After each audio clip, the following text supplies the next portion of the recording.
Welcome to a Foxy Tech Tips tutorial on using Do Not Disturb on Xiaomi watches. If you find this video helpful, please consider subscribing to my channel and liking the video.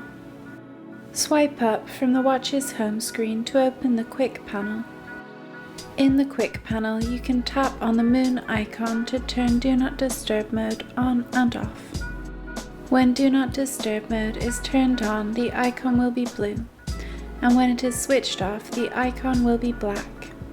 For more Do Not Disturb settings, tap on the Settings cog from the Quick panel. Then tap on DND from the Settings. You can tap the toggle to the right of DND to turn Do Not Disturb mode on and off.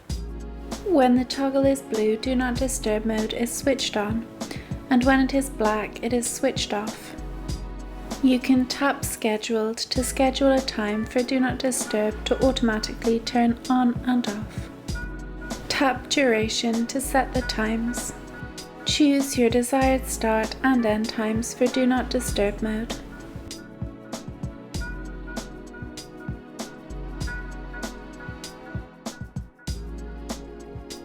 And that draws an end to this tutorial. Please like the video if you found it helpful, and subscribe to Foxy Tech Tips for more Xiaomi watch tips and tricks.